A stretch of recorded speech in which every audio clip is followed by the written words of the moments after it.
This is week 24, page 4, number 5.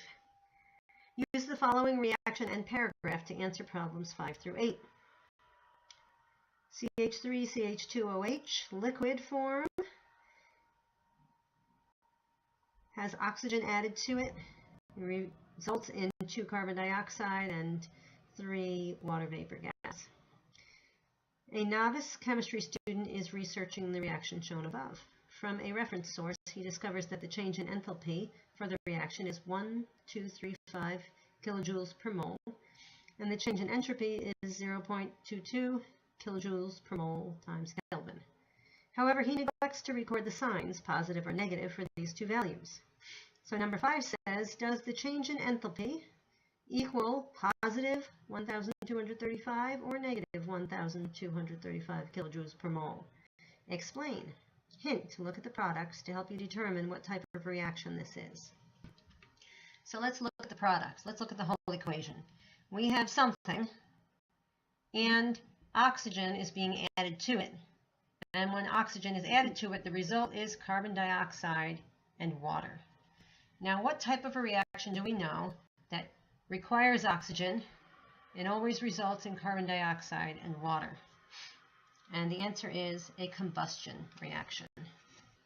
And since a combustion reaction is burning something and it always releases heat, we know that it's exothermic. And an exothermic reaction always has a negative change in enthalpy. Therefore, the student should know that the change in enthalpy is equal to negative 1,235.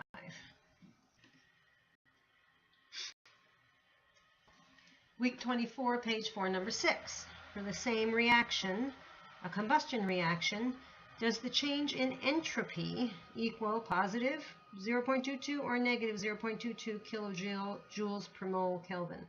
Explain.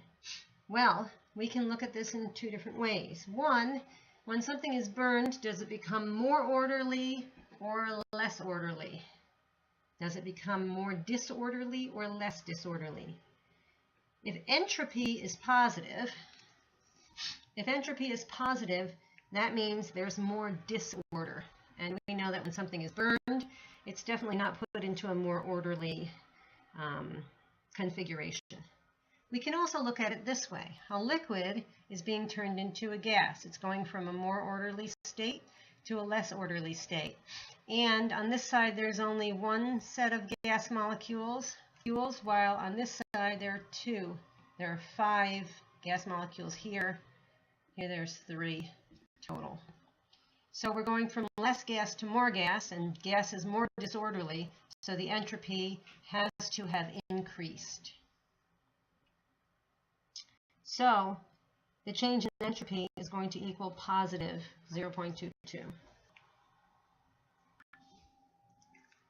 Week 24, page 4, number 7. Calculate the change in Gibbs free energy for this reaction at 25 degrees Celsius. What information does Gibbs free energy provide? Hint, when calculating Gibbs free energy, use degrees Kelvin. So for this, we need to know the equation for Gibbs free energy at standard temperature and pressure. And 25 degrees Celsius is standard temperature. So here's the equation. Change in Gibbs free energy equals change in enthalpy, which is like the heat, minus temperature in kelvins times the change in entropy, which is disorder. Now we have figured out what some of those numbers were. We figured out that the change in enthalpy was a negative. So negative 1,235. The temperature is given to us at 25 degrees Celsius, but we have to change it to Kelvin. So 273 plus 25 is 298 kelvins. And that's multiplied by the change in entropy, which was already proven to be positive 0.22. Always multiply first, or put it in parentheses so that your calculator will multiply first. And it comes out to negative 1,301 when it's rounded up. Now, that number shows Gibbs free energy. When Gibbs free energy is negative, we know that the reaction will be spontaneous. So this reaction is a spontaneous reaction. Week 24, page 4, number 8. Will the sign of the change in Gibbs free energy change when this reaction is conducted at different temperatures? So, if somehow we could make these two numbers a negative, and when you subtract a negative, you would get a positive.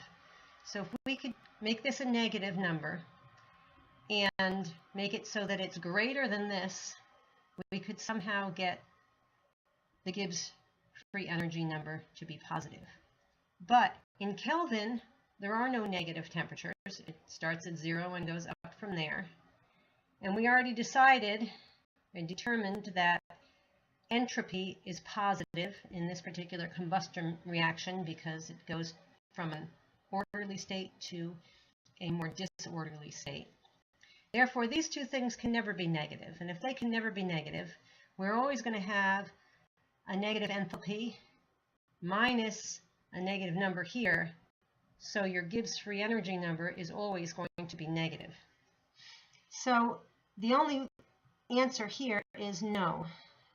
The sign of Gibbs free energy will not change even if the reaction is conducted at different temperatures. And that does make sense because combustion is always going to be exothermic. So we can say that this combustion reaction is spontaneous at any temperature.